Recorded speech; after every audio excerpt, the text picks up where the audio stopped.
Moi drodzy, witajcie w kolejnym odcinku. Sam jestem zaskoczony tym, że nagrywam kolejny odcinek po tak długim czasie nieobecności, ale mam też ku temu jakąś okazję. Mianowicie skończył się 2024 rok, więc pora na jakieś podsumowania. Tym bardziej, że nie było mnie rok. Przez rok w sumie nie nagrałem nic na YouTube'a. Nie powiedziałem o żadnych butach, nie pokazałem niczego, co kupiłem. No i też w sumie nie było, jakby nie działo się to bez powodu. A powód był dość prosty. Buty mi się znudziły. Nie było jakiegoś szczególnie, wiecie, mocnego wydarzenia czy czegoś, po czym stwierdziłem, że walić to, nie kupuję już butów, nie interesuję się to już tym totalnie. Bardziej chodzi o to, że miałem przesyt i informacjami, i tym, co wychodziło, i tym, że przestało być to dla mnie w jakiś sposób fascynujące.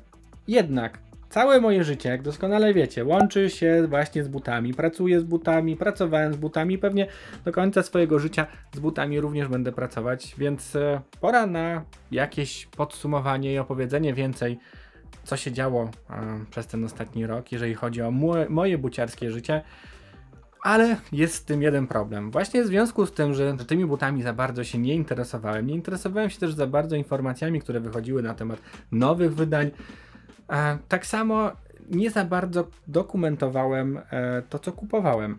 I szczerze mówiąc, nie pamiętam. Nie mam zielonego pojęcia, jakby co ja rzeczywiście kupiłem w 2024 roku. Nie pomoże mi w tym też Instagram, bo to był też dla mnie pierwszy rok, w którym naprawdę od dawna przestałem postować. Przestałem wrzucać informacje właśnie na temat najnowszych zakupów, bo to również mi się w jakimś stopniu znudziło. Mam nadzieję, że do tego wrócę w ogóle w 2025 roku. Chciałbym do tego wrócić, bo mimo wszystko buty dalej mnie interesują i uważam, że są ciekawe też z aspektu właśnie takiego socjologicznego, nie tylko od strony zbierania, ale jest bardzo dużo tematów właśnie związanych z butami, które dalej, albo wokół butów, które dalej mnie interesują, więc to będę wam starał się też pokazywać na kanale. Muszę znaleźć to, co kupiłem. No właśnie, najłatwiej będzie zacząć od tych butów, które widzieliście pewnie już na moim Instagramie, mam nadzieję, że widzieliście, i buty, które właściwie kupiłem na sam koniec roku. Więc będą to właśnie Manchestery z poprzedniego odcinka. Jeżeli nie widzieliście jeszcze, to zapraszam was do oglądania. Co tu jeszcze? Mamy dwie pary tego. Moje niezbieranie butów przyszło troszeczkę naturalnie. Właściwie no, jakby ciężko to nazwać niezbieraniem, bo już odłożyłem kilka kartonów. Ale w porównaniu do lat wcześniejszych z poziomu takiego spadliśmy gdzieś tutaj właśnie na taki albo jeszcze niżej. Nie wiem, ile dokładnie par butów kupiłem w zeszłym roku. Ciężko mi nawet obstawiać. Myślę, że może 10. I w sumie byłbym skory gdzieś postawić na taką liczbę. Większość butów, co ciekawe, większość butów kupiłem pod koniec roku. I właśnie mówiąc o tym, przypomniało mi się jeszcze, co kupiłem pod koniec roku. Ominęły mnie wszystkie trendy. Jakby nie wpadłem w popularność modelu Samba, ani w ogóle tych modeli casualowo, sneakersowo, trampkowych, które były ulubionym modelem, a właściwie są ulubionym modelem już od końcówki 2023 roku. Wszystkich fashionistek i wszystkich modnych ludzi, albo tych, którzy chcą być modni. Ja się na to nie złapałem. Dalej uważałem, tak jak mówiłem w poprzednim filmie, że buty, te stare buty Adidasa, te klasyczne trampki, one no, nie są tak wygodne. No, jakby mamy dużo więcej wygodnych butów niż to, co jest popularne. Ale właśnie, to mi to przypominało kolejnej rzeczy, bo wpadłem albo inaczej, nie tyle co wpadłem, ale trend na wygodne outdoorowe buty, albo buty z jakimś zacięciem trekkingowo-gorpkorowym, jakkolwiek to nazwiemy, znalazły się w mojej kolekcji. To są właśnie marki, których do tej pory jeszcze nie miałem. To jest jeden problem, bo są tam na samym dole. To jest właśnie taki klasyk. To, co jest potrzebne, jest zawsze na samym dole. Więc wolę nie ryzykować, że 10 innych kartonów spadnie mi zaraz na głowę. Więc wszystko dla was. Są dwa kolejne kartony.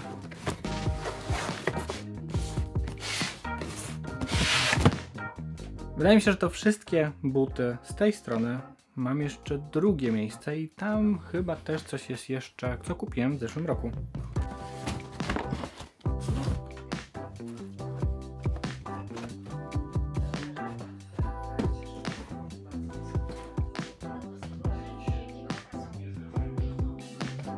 jest wszystko. I wychodzi na to, że większość butów w zeszłym roku kupowałem właśnie pod koniec roku, mniej więcej październik, listopad, grudzień, a wtedy większość z tych 15 par pojawiła się w mojej kolekcji. Tak czy inaczej 2024 zaczął się od Adidasów Response CL, które zostały wydane razem z Bad Bunnym w kolorze kremowym. Kolor, który bardzo lubię na butach, który często pojawia się w mojej kolekcji i to wydanie akurat z Bad Bunnym wygląda świetnie. Jakby nie jestem fanem tego muzyka, nie jestem fanem również jego bucianych kolaboracji, ale te Response CL, gdy pojawiło się na nie losowanie, stwierdziłem, że spróbuję. I od momentu, w którym pojawiła się jego odświeżona wersja, ten but bardzo mi się podoba. W 2020 roku pojawił się on w linii Consortium. Projektanci inspirowali się Adidasami Response Cushion z 2003 roku. Drugi but to coś, co jest moją powolną misją buciarską. Powolna misja buciarska wiąże się z odpowiednim wiekiem, gdzie wiąże się to z szarymi, ojcowymi New Balance'ami 990, a tutaj akurat wersja 990 V2, model, który jest pierwszą reinterpretacją oryginalnych 990, które pojawiły się w 1982 roku i które są autorstwa Stevena Smitha. 990 V2 pojawiły się aż po 16 latach. Nie jest to mój ulubiony model 990, ale właśnie moją powolną misją jest zebranie wszystkich wersji. Brakuje mi jeszcze oryginalnych 990 V1, czyli po prostu oryginalnych 990 i chyba nie mam jeszcze V4, które też są bardzo fajne, bo V3, V4, V5 to stylistycznie bardzo zbliżone modele i one najbardziej mi się podobają. To wydanie prawdopodobnie na rynku pojawiło się w 2021 roku. Ja je kupiłem na początku 2024 roku na wyprzedaży i jestem mega z nich zadowolony. W butach dość mocno i dużo chodziłem. Bardzo odpowiada mi teraz stylistyka właśnie szarych New Balance'ów 990. Jeżeli miałbym obstawiać, jakie buty w tym roku będą pojawiać się najczęściej w mojej kolekcji, to właśnie obstawiałbym New Balance'a i Asics'a. Marki, które chyba ostatnio najbardziej mi odpowiadają stylistycznie oraz wygodą, a przede wszystkim wygodą. A skoro wspomniałem już Asics'a, to teraz pierwsza para, która jest moją ulubioną parą i bardzo cieszę się, że kupiłem te buty. Asics Gel NYC we współpracy z Hidden NY. Bardzo fajny but. Jeden z moich 3 ulubionych butów, które kupiłem w zeszłym roku. Gel NYC to model, który w sumie jest mega wygodny, a mi towarzyszył na kilku wyjazdach wycieczkowych, na których dużo chodziłem i sprawował się wyśmienicie. Oczywiście ciekawostką jest tutaj Hidden NY, konto instagramowe, marka odzieżowa i tak naprawdę wielka zagadka. Nikt do tej pory nie wie, kto stoi za tym tworem. Były domysły, obstawiano, że jest to Daniel Arsham, obstawiano, że jest to Lil Yachty, ale jak się okazuje, nie jest to żaden z nich. We're not hidden at all. We're not hidden New York. At all. Just to like shut down the rumors. Prawdziwa tożsamość osoby, która stoi za Hidden NY dalej pozostaje zagadką, mimo tego, że marka jest coraz bardziej popularna. Do tego modelu jeszcze wrócimy w przyszłych odcinkach, więc za dużo się tu nie rozgaduję. Kolejny model, który kupiłem, można powiedzieć, że totalnie nie pasuje do mojej estetyki, do tego, co do tej pory widzieliście na tym kanale, jeżeli chodzi o moje kolekcjonowanie butów, ale dlatego, że są to Jordany 4 Military Blue, reedycja właśnie z 2024 roku. Są to moje drugie 4 i chyba trzecie 4 w ogóle z całej historii zbierania moich butów, bo nigdy jakoś fanem Jordanów nie byłem, jednak dla mnie estetyka retro biegówek jest dużo bliższa niż właśnie estetyka retro butów basketballowych, ale Military Blue jako jedna z tych pierwszych kolorystyk Jordanów 4 zawsze była bliska mojemu sercu. Pamiętam jeszcze właśnie czasy gdzieś w 2010-15, coś takiego, kiedy dużo osób robiło zdjęcia wąwcików, czyli butów na nogach. I te zdjęcia były fajnej jakości. Właśnie bardzo często przewijały się tam Jordany 4 Military Blue i zawsze mi się podobały. I muszę przyznać, że jeżeli chodzi o to wydanie, na początku stwierdziłem, że dobra, kupię sobie, mimo tego, że Jordany za 1000 zł to nie jest coś, co chcę kupować, ale mam sentyment do tego modelu, więc kupię. I pierwsze jakby zdjęcia produktowe były dość zachęcające, ale gdy te buty przyszły do mnie, mocno się zdziwiłem, bo biały nie jest biały. Biały jest taki niebieskawo-szarawy i te buty jakby straciły ten urok tych Military Blue, do których miałem sentyment. Buty są wystawione na sprzedaż, więc jeżeli chciałby ktoś się kupić, to zapraszam na mój Vinted i w sumie tylko dlatego ich nie zwróciłem, bo zapomniałem. Ale jest to kolejny zakup z 2024 roku. Jesteśmy przy majowych zakupach i w maju zdarzyła się rzecz niewyobrażalna. Po raz pierwszy udało mi się kupić Jordany 1 we współpracy z Travis Scottem, mimo że do tej pory pojawił się już chyba pierdyliard różnych kolorystyk i modeli rapera właśnie na modelu Jordan 1. Mi udało się kupić je po raz pierwszy. Może nie najlepsza kolorystyka, ale o tyle wyjątkowa, że jest to pierwsza taka bardzo krzykliwa, jasna kolorystyka. Wydanie to jest hołdem dla szkoły średniej Travisa Scotta, znajdującej się w Missouri. I szczerze mówiąc to tyle, co mogę powiedzieć o tym wydaniu. I przy takim mało wczutym podejściu do zbierania butów i w ogóle zbierania informacji o butach w 2024 roku, to właśnie współprace Nike i Travisa Scotta będą tym elementem, który najbardziej będzie kojarzył mi się właśnie z minionym rokiem. Kolejny zakup z maja to również Nike i tym razem Nike, które są świetne. Dunki SBS Futuro. Pozbyłem się prawie wszystkich dunków, które w ogóle przewinęły mi się przez ostatnie lata przez ręce, ale właśnie ten model wydany z Futurą z pewnością zostanie w mojej kolekcji. Ta estetyka i ta bryła akurat mi mega odpowiada i przy okazji jest to pierwsza pełnoprawna współpraca Futury z Nike, ponieważ do tej pory Futura nie miało tyle szczęścia. Pierwsze wydanie, przy których brał udział, to Dunki Uncle z 2004 roku i tutaj wszyscy OGs-owi buciarze będą od razu widzieć ten model w swojej głowie. Jest to jedna z najlepszych kolorystyk Dunków i jest to też jeden z pierwszych butów, który w mojej głowie przynajmniej zapisał się jako jeden z tych właśnie mega drogich butów. A Uncle były nie do kupienia, były takim świętym gralem buciarzy, nawet właśnie z 2000, nie wiem, 5 czy 10 roku. Uncle jako całkiem ciekawa, fajna kolorystyka były współpracą z zespołem muzycznym, którego Futura, czyli graficiarz z Nowego Jorku, był takim dyrektorem artystycznym i odpowiadał za ich warstwę wizualną. Nie była to oficjalna współpraca Futury. Miał on również swój kolejny model, który pojawił się w tym samym roku. Były to Flomy, akronim od zdania For Love of Money, ale było to turbo limitowane wydanie Friends and Family, które nigdy nie trafiło do oficjalnej sprzedaży. Tak więc zeszłoroczne Dunki z Futurą to pierwsze pełnoprawne Dunki, które Futura zaprojektował i które mogli kupić wszyscy. Tym bardziej jest to fajne wydanie. Myślę, że jeżeli ich nie założę, jakby z perspektywy w ogóle trzymania na półce, one fajnie wyglądają. Z perspektywy inwestycji może, jeżeli buty rzeczywiście nie polecam na łeb, na szyję i nikomu się jakby totalnie nie znudzi przez najbliższy rok, a to może jest to też swego rodzaju inwestycja. Kończąc półrocze 2024 roku, ostatnia para w pierwszych 6 miesięcy to Converse One Stary z linii deskorolkowej, wydane razem z Carharttem, Work in Progress, rozpoczynając drugie półrocze 2024 roku.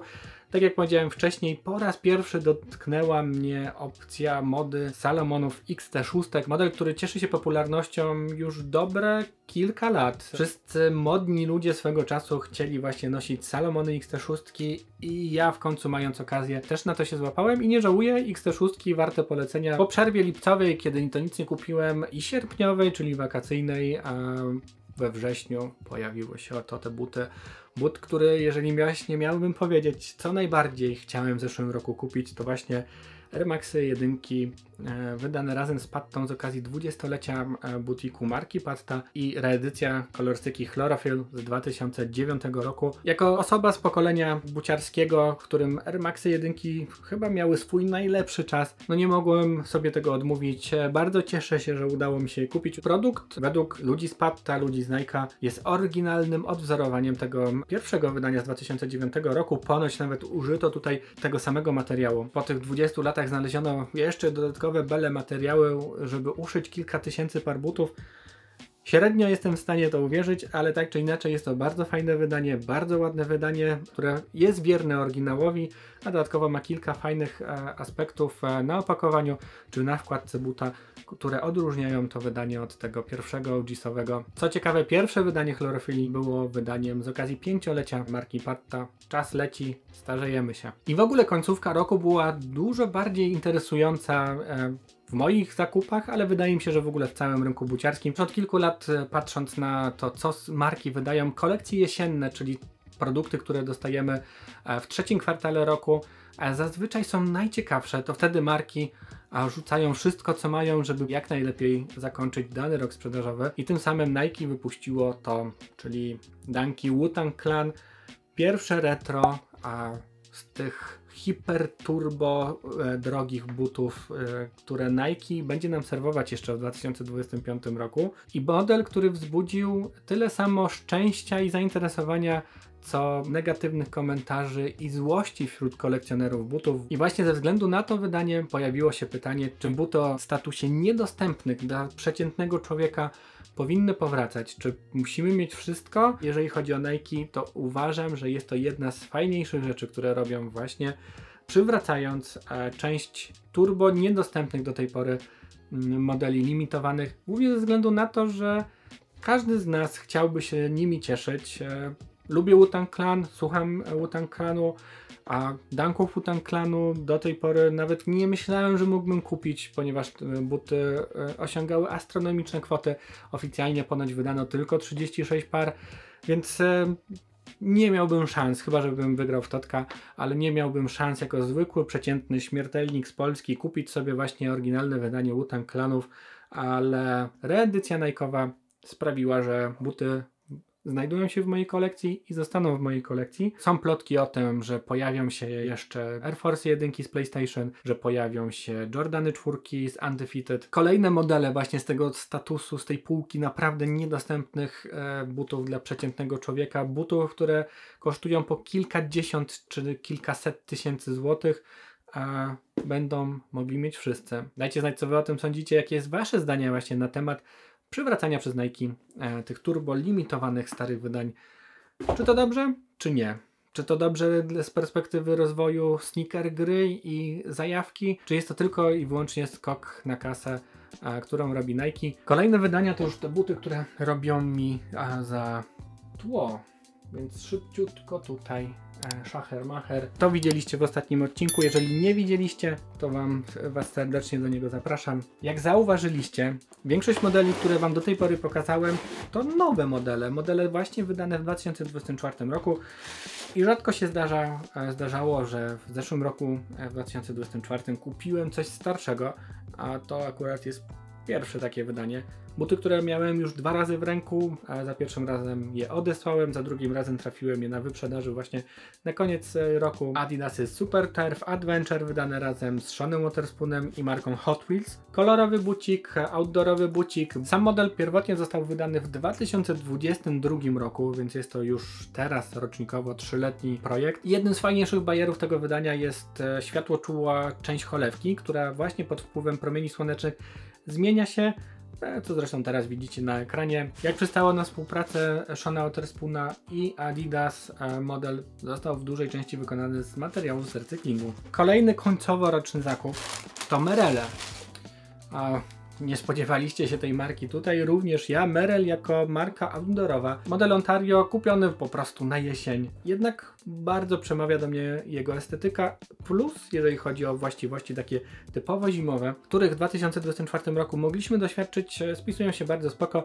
Merrell jako marka coraz częściej pojawia się właśnie obok Salomona, obok Oena, obok Hoki, jako ta fajna marka, jako alternatywa właśnie do tych popularnych rzeczy. Zresztą zobaczcie sobie Moab Speed 2 czy Agility Peak 5, bardzo sneakersowe buty. Merrell ma też tą fajną linię One TRL, którą chyba w Polsce możecie kupić tylko na Chmielnej. Przedostatni but to dość ciekawy but. But, który znowu jest butem nie z 2024 roku i chyba jest to drugi model nie z 2024 roku. Tadam. I pewnie pomyślicie sobie, jeżeli nie widzieliście tego buta wcześniej, że co to za okropieństwo. To okropieństwo to kampusy 80s z 2023 roku, które zostały wydane z okazji święta 4.2.0. Jest to może taki trochę follow-up do bardzo dobrze przyjętych kampusów Towelli, o których kiedyś robiłem filmik na tym kanale. I te kampusy, ich cholewka została pokryta materiałem, który można odciąć. Całość oczywiście nawiązuje do gibonów, bo po zdjęciu warstwy wierzchniej dostajemy oto właśnie taki bucik. A zielony, mięsisty zamsz nawiązujący do rośliny, do konopi. Jak już wyszedł, pamiętam go z 2023 roku, pamiętam jak wyszedł i pamiętam, że wzbudziło to moje zainteresowanie, to właśnie możliwość wycięcia tej cholewki, ale nie zdecydowałem się na zakup, też jakoś przespałem wtedy wyprzedażę na ten but i trafiło się w outlecie Adidasa w Piasecznie za całe 150 zł. 2024 rok kończy się tym, że outlety, przynajmniej w moim odczuciu outlety w końcu nabierają sensu, a w outletach w końcu można znaleźć produkty, które są ciekawymi produktami i przy okazji są mega tanie. Ostatnie buty. I są to buty, które kupiłem jeszcze i zapłaciłem za nie jeszcze w 2024 roku, ale przyszły już na początku 2025 roku, czyli kolejne Jordany 1 z Travis Scottem, tu z kolei wydanie Velvet Brown. Jak nigdy nie miałem szczęścia, tak w 2024 udało się kupić dwie pary. Może nie jest to najładniejsza kolorystyka, żadna z tych dwóch kolorystyk Travisów, które mi się trafiły w 2024 nie są jakieś turbo ładne. Tu ciekawostką była reklama i wykorzystanie Denisa Rodmana jako Willy'ego Wonka w materiale promującym to wydanie.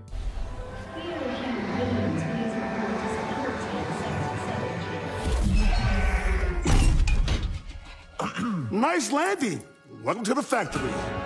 Podsumowując, tak jak widzieliście 2024 w moim buciarskim wykonaniu, sam robiąc sobie taką retrospekcję i patrząc na to wszystko, co kupiłem, naprawdę jest to w sumie pokazanie tego, że rzeczywiście 2024 rok, jeżeli chodzi o buty, nie był moim najlepszym rokiem. Tak jak i u mnie, pewnie i u Was, zajawka na buty trochę spadła. Nie jestem wyjątkiem. Wydaje mi się, że wszyscy żyjemy w ten sam sposób. Nasze życie są bardzo podobne, więc jeżeli oglądacie ten kanał ze względu na to, że zbieracie buty, to jest duża szansa, że i u Was 2024 był dużo skromniejszy od poprzednich lat, jeżeli chodzi o kolekcjonowanie. Dajcie znać w komentarzach, dajcie znać w ogóle, jakie pary Wam udało się kupić w zeszłym roku i z czego najbardziej się cieszycie. Jeżeli miałbym pobawić się w jakieś przewidywania, myślę, że 2025 rok będzie takim rokiem tranzycji, w którym to będziemy doświadczali spadającego zainteresowania butami jako formy zarobkowej,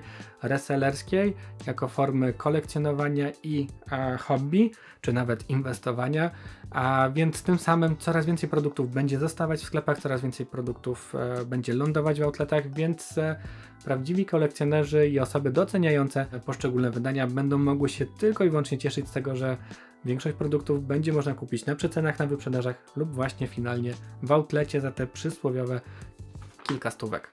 2024 rok, czy był rokiem New Balance'a, Asics'a, Adidas'a, czy może Nike, czy może po prostu Travisa? Mi na pewno 2024 będzie kojarzył się z tym rokiem, w którym moja zajawka na buty bardzo mocno wyhamowała, a nie zniknęła, ale dzieliła ją naprawdę bardzo, bardzo cieniutka linia, abym w ogóle stracił zainteresowanie tematem w całości. Na szczęście tak się nie stało, a mam nadzieję, że w 2025 roku będę wrzucał i nagrywał więcej butów, więcej tematów związanych z butami, ludzi związanych z butami oraz wszystkich tematów, dla których buty i kolekcjonowanie są tłem. Dajcie znać w komentarzach, jaki 2024 buciarsko był dla Was. Widzimy się w następnym. Do zobaczenia, cześć!